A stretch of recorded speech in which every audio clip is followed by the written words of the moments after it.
Thank you for visiting my channel. Before we start, please hit the subscribe, like, and share buttons to receive notification of future presentations. Our topic for discussion is modes of acquiring ownership under the provisions of the Civil Code of the Philippines. The acronym for the different modes is OLDTIPS: O for occupation, L for law, D for donation, T for tradition, I for intellectual creation, P for prescription, and S for succession. The first mode of acquiring ownership is by occupation under Articles 713 to 717 in relation to Article 560 of the new Civil Code. This does not apply to a parcel of land because land cannot be acquired by occupation. This pertains only to movable or personal property.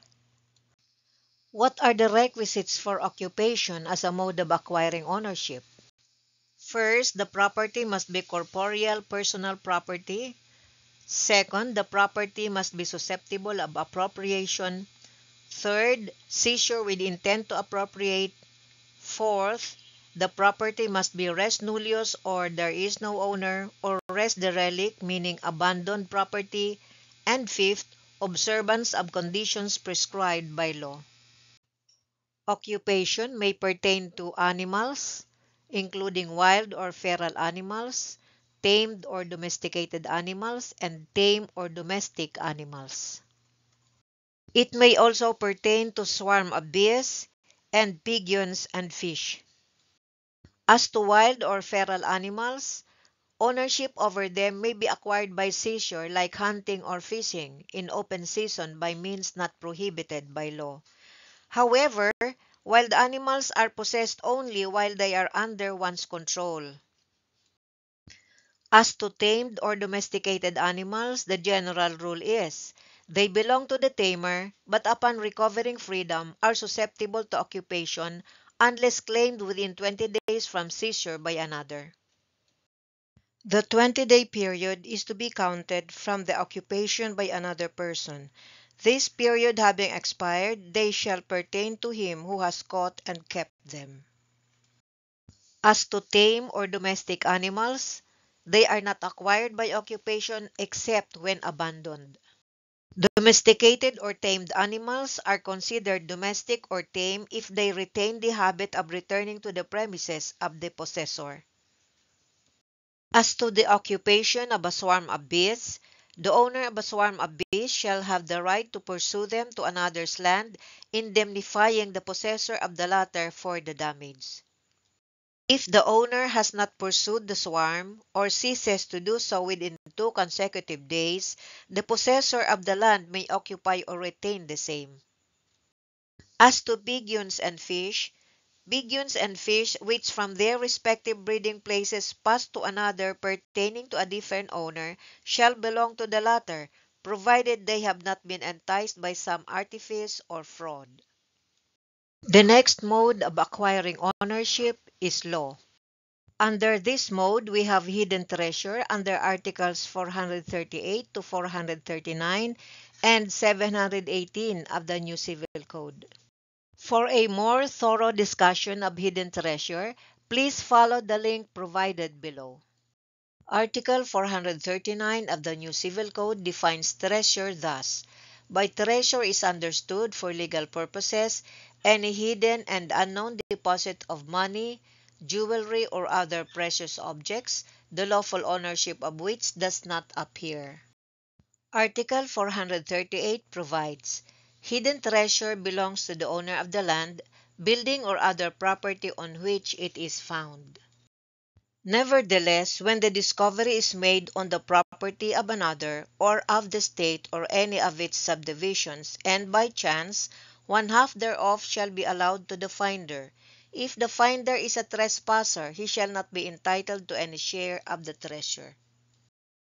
If the things found be of interest to science or the arts, the state may acquire them at their just price, which shall be divided in conformity with the rules stated. Meanwhile, Article 718 states, He who by chance discovers hidden treasure in another's property shall have the right granted him in Article 438 of this code. Still under law as a mode of acquiring ownership, we have lost and found under Articles 719 to 720 of the New Civil Code. Article 719 states, "Whoever finds a movable which is not treasure must return it to its previous possessor. If the latter is unknown, the finder shall immediately deposit it with the mayor of the city or municipality where the finding has taken place. The finding shall be publicly announced by the mayor for 2 consecutive weeks in the way he deems best. If the movable cannot be kept without deterioration or without expenses which considerably diminish its value, it shall be sold at public auction 8 days after the publication. 6 months from the publication having elapsed without the owner having appeared, the thing found or its value shall be awarded to the finder. The finder and the owner shall be obliged, as the case may be, to reimburse the expenses."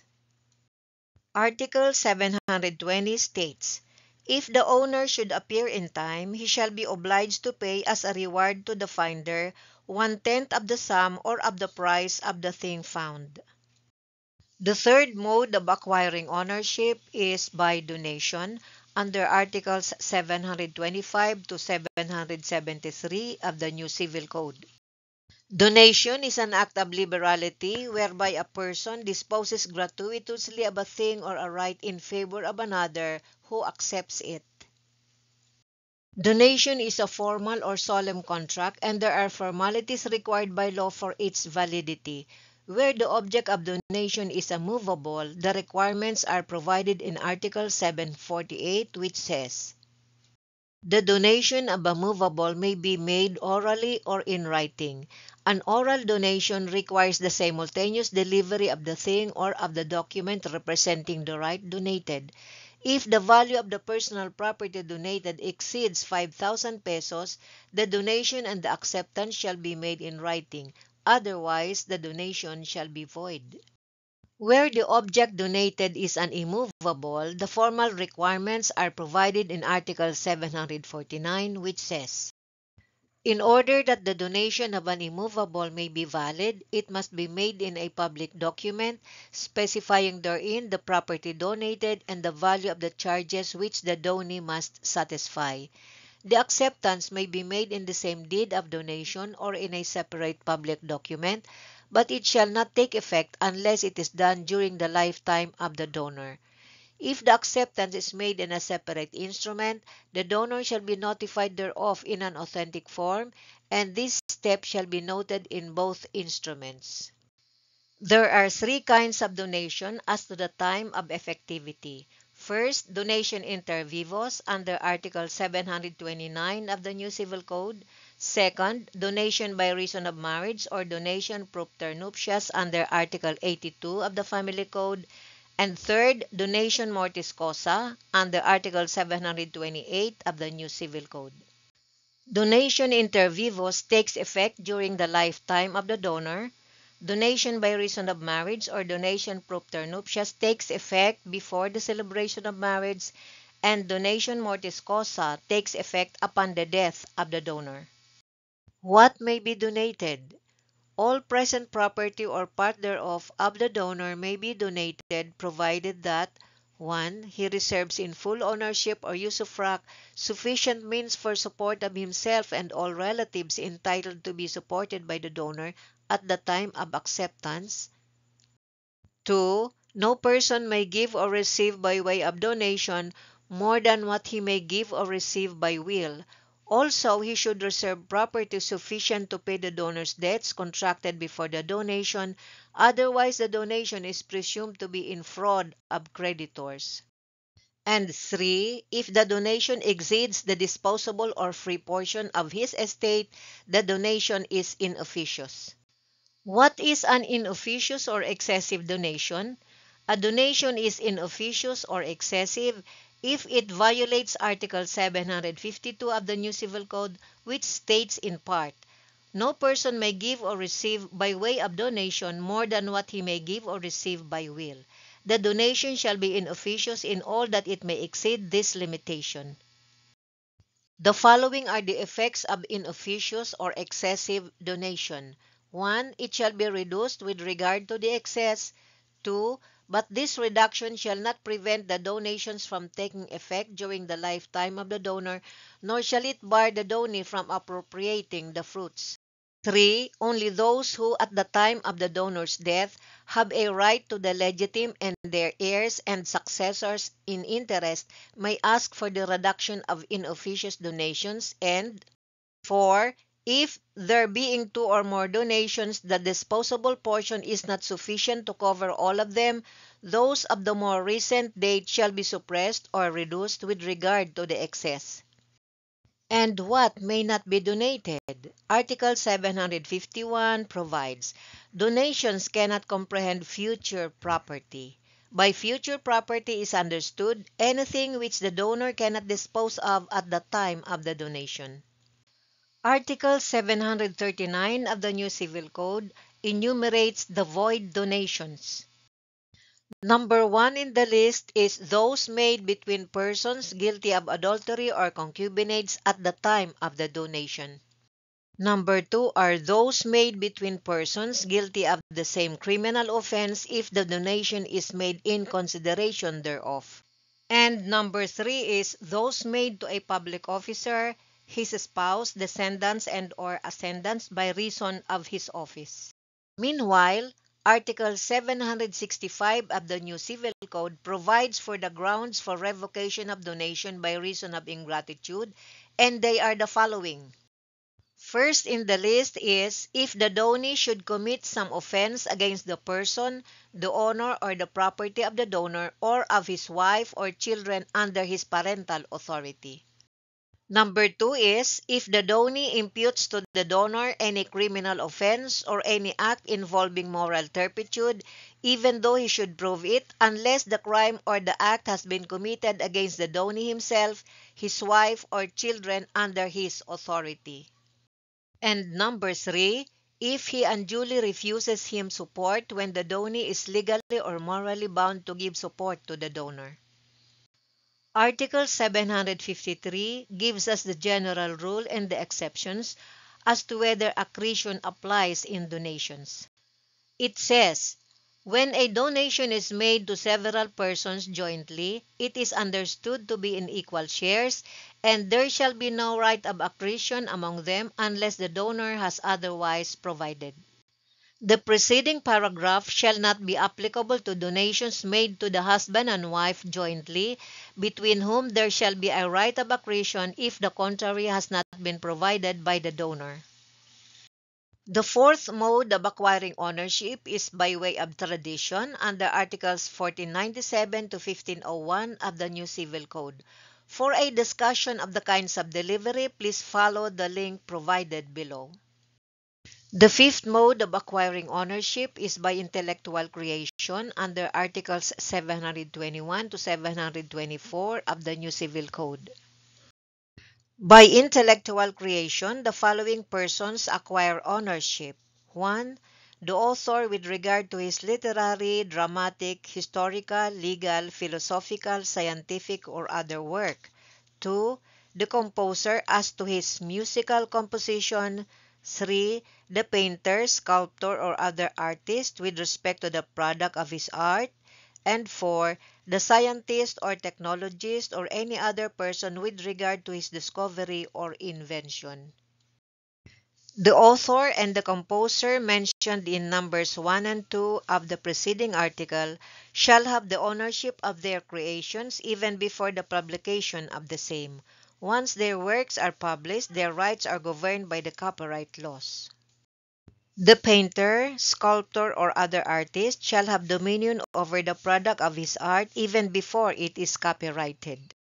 The scientist or technologist has the ownership of his discovery or invention even before it is patented.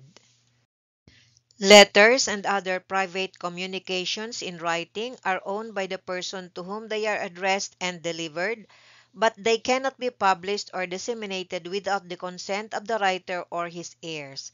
However, the court may authorize their publication or dissemination if the public good or the interest of justice so requires. The sixth mode of acquiring ownership is by way of prescription under Articles 1106 to 1155, Article 559, and Article 1505 of the new Civil Code. Before we dive into the specific provisions of law concerning prescription, let us consider the following scenario. First scenario. Andres robbed Maria of her gold necklace. Can Andres acquire ownership over the jewelry through prescription? Second scenario. After robbing Maria of her gold necklace, Andres sold the jewelry to Nini, a buyer in good faith. Can Maria recover the bracelet from Nini? Third scenario. After robbing Maria of her gold necklace, Andres sold the bracelet to Josie, who knew it was a stolen article. Can Josie acquire ownership over the bracelet through prescription? Fourth scenario. After robbing Maria of her gold necklace, Andres pledged the bracelet to Sanglaan ng Bayan. Can Maria recover the bracelet from the Sanglaan?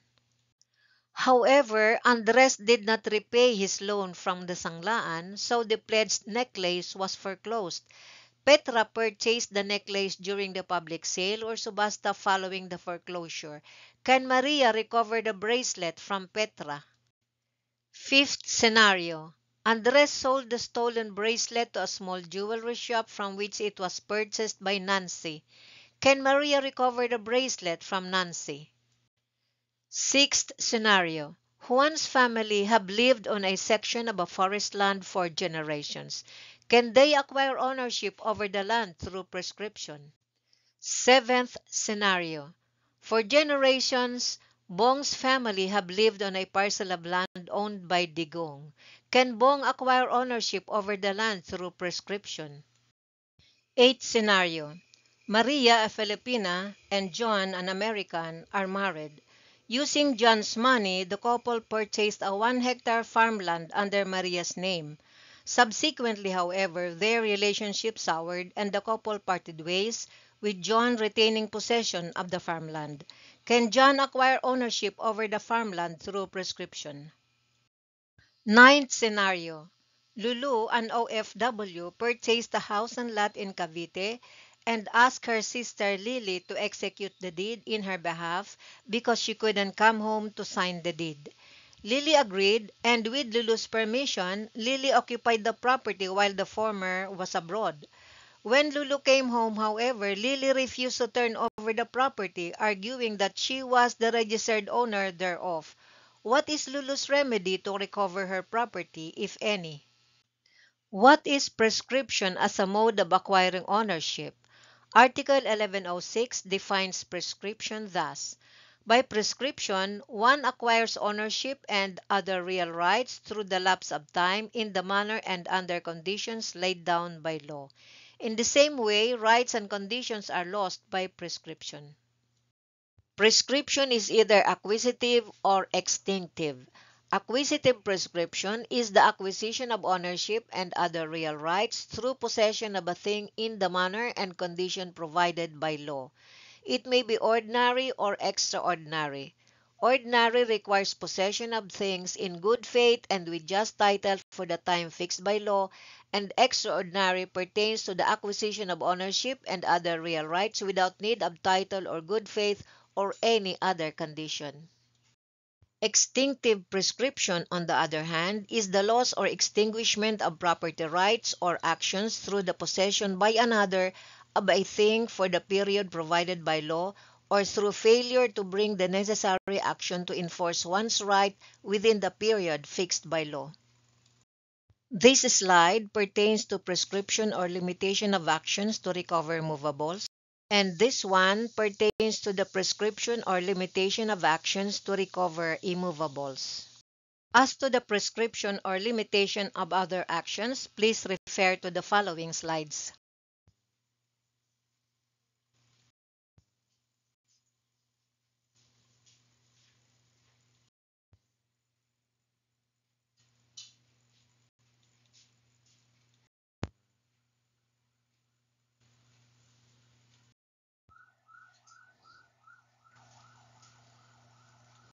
In the following cases, prescription does not apply. Movables possessed through a crime can never be acquired through prescription by the offender. No title to registered land in derogation of the title of the registered owner shall be acquired by prescription or adverse possession.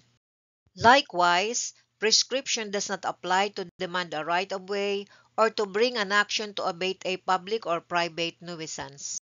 Neither does prescription apply to an action to quiet title if plaintiff is in possession. The action or defense for the declaration of the inexistence of a contract does not prescribe either. Prescription to demand partition does not prescribe, and prescription, both acquisitive and extinctive, does not run against the state in the exercise of its sovereign function. The seventh and last mode of acquiring ownership is by way of succession under Articles 774 to 1105 of the New Civil Code. Succession is a mode of acquisition by virtue of which the property, rights, and obligations to the extent of the value of the inheritance of a person are transmitted through his death to another or others, either by his will or by operation of law. Thank you. If you find this presentation helpful, please subscribe to receive notification of future lectures.